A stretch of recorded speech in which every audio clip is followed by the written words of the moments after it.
themselves up to do a freak of things in Game 1. Good thing to note about SKT, with some of their recent drafts, they've been so over-focused on split push around top lane that they've given up wave clear in some games, like Game 1 against Samsung when they went for the Cassidy and Fiora draft. This time they have reliable wave clear from the mid lane. They have the ability to impact the side lanes and buy some time. And a confirmation that it is Rumble jungle coming through from our producer. So in terms of lane, Shen can itemize very cleanly, but they actually do flex it up and go with the jungle Rumble. It's a big difference than you might have expected, but because he's played a lot in solo queue, I thought there was a chance he would go for it. It's an interesting time to start. I actually really love it as well, because one of the things that the Rumble semi-buffs and somewhat nerfs at the same time did was stopped his ability to shove waves out as quickly, but his harpoons do a lot of damage and get that big ol' slow. I'm excited to see how this is going to go running around the jungle for Spirit instead. Now, there has been those big nerfs, though. I feel like Jungle Rumble got hurt a lot because of the extra cooldown on Flame Spitter. Could still get a hard leash and get to level 2 and be fine. Really interesting one, it always is, between Afrika and SKT. Very excited. The monkey wrench has been thrown into the works here of SKT, and we'll see how they pivot as we get onto Summoner's Rift for game number 1, Afrika versus SKT. To be moving over to start off. They knew that Spirit was DPS'd out. He actually takes the Blast Cone in anyway. Yeah, actually wants to start this one off. I think Spirit could be dead here. Yeah, does not want to be fighting this blue buff and flashes over the wall. Peanut's going to flash with him, and Kuro wants to try and get a follow-up kill. Will he be able to make this a 1-for-1? But Peanut should be able to make it out. Boosting towards the top lane as well, as MaRin is going to be in a lot of trouble very, very soon. Wants to flag and drag his way out. Remember, still has the flash as Kuro is going to move himself towards the top lane as well. And now it's just a face-off as MaRin throws down the shield. Faker's out of map. Yeah, and Kuro's taking this way. What's on a second again? Yep, Bang's going to get knocked up, but they've thrown the Ignite down onto Wolf. He's the dead. forward, Kramer is going to help pick up the kill, but this season their 2v2 laning has been a lot stronger, and that has helped them go toe-to-toe and actually just pick up a 2v2 kill. As well, it's time to gank MaRin a third time. Yep, Peanut's even here as well. He doesn't have Q for a while. Clears out the minion wave. That's not going to be in range of the turret just yet. Faker's been waiting here a long time, but you can see Kuro's not even moving up here. They're going to use the teleport to try and get him over, and he gets the knock-up as well. Huni going down very, very low. Kuro is going to make his way through. Okay, Huni makes his way out. Peanut not going to fall down. Tucson looking for the headbutt Polv. Ward goes over, and that signals SKT. Late game, SKT have perhaps the best kite back comp you could ever hope for with the Shen, as once again we go in on the Thresh. Yeah, Death Sentence is actually not going to find the mark there as Wolf does get stunned. Another Ignite going to go down onto the Thresh, and they just want to make sure that he doesn't have the health bar to start any of these engagements, even if Peanut's present. Equalizer available for Spirit.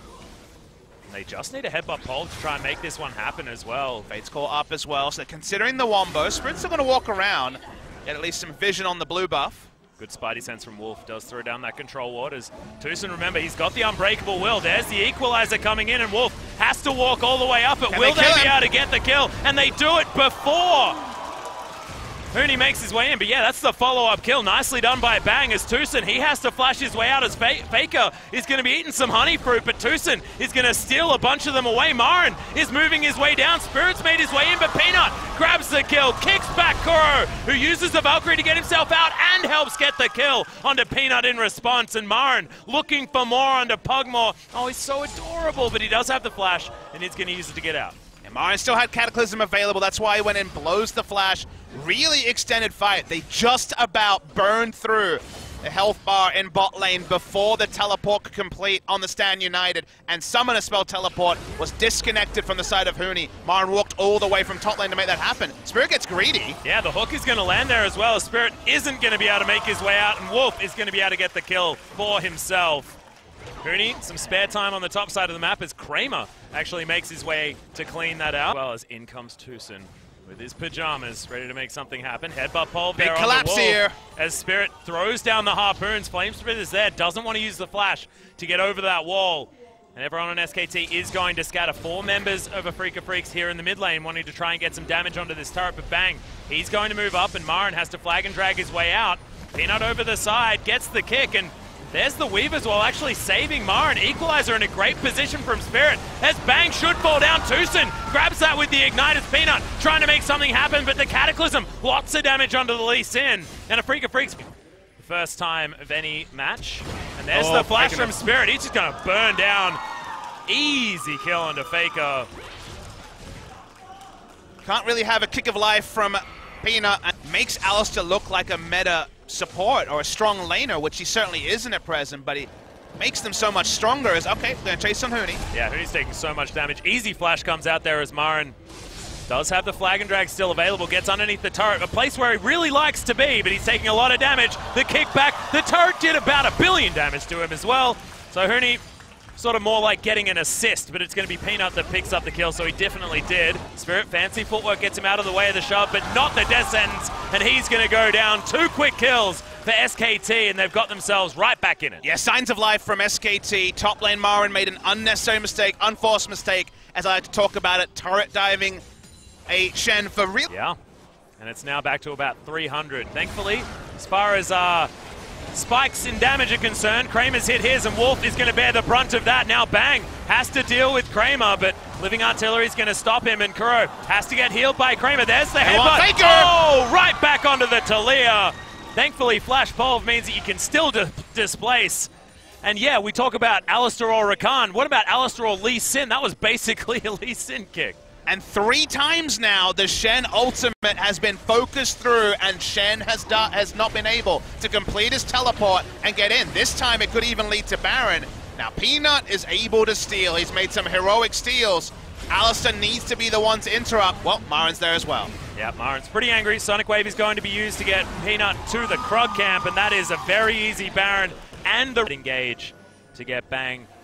A good option as far as getting auto attacks down, creating a ruckus to let the Kog'Maw pop off. Spirit's pretty far up. Peanut could potentially pick Spirit here. Yeah, finds himself in the wrong place. Doesn't have the Zhonya's Hourglass, and he's just going to evaporate. Big pick onto the jungler, and once again, Spirit finds himself in the wrong position. 40 seconds on his death timer. This could mean much more. Yeah, Weave as well is going to come in as Kuro's just looking to try and kill him. Stand United very early this time, which is definitely a good move. Flash going to be used. Huni, I believe, was going to miss that one. It's Fate's call. He's going to get Tucson into this fight and stops SKT from moving further forward. Tucson comes in. He actually wants to start this one as Faker goes down very, very low, but it's a really good taunt using the QSS from Kramer there to try and make sure it doesn't do too much. But Kuro's going to fall down. Tucson thankfully survives, but SKT should still be able to get more work done. And another hook from Wolf, who's just going nuts in the fight. Huni taking a lot of damage. Kramer's going to get kicked, has to use the flash, and now MaRin flashes his way out. No Sonic Wave going to connect, but such low health bars. They want to take the Baron. Yeah, we've got wards here around the area. Teleport up from Kuro, but still 15 seconds on the death timer. Equalizer coming in there as Peanut's able to pick that one down, and MaRin flashing out of the way. Wolf not necessarily there as a damage threat. And there's the flash in. Faker will fall as now Wolf caught himself in a Cataclysm, and that's 2 picks for a Freak of Freaks. Can they get more done? Huni was thinking about the empowered recall. Does he have and the teleport now is coming in from Kuro. No package, but the Valkyrie's going to be there. Bang has to flash. Huni trying to get himself out, but I think the extra movement speed should be enough. There's the auto. And Peanut now in trouble. This could potentially be the ace as Kuro is on a mission inside the base of SKT. Calm down. Okay, doesn't die. I was talking to Kuro. But look at what's happening. A Freak have tracked in the recalls. No one could recall. No one is healthy. Mission done for Tucson is on top of the locket. There is everything they need. Rageblade just completed for Kog'Maw. He is a lot more powerful than he was last time they fought. I don't know if it's enough, but it's worth noting. Yeah, well, we'll see.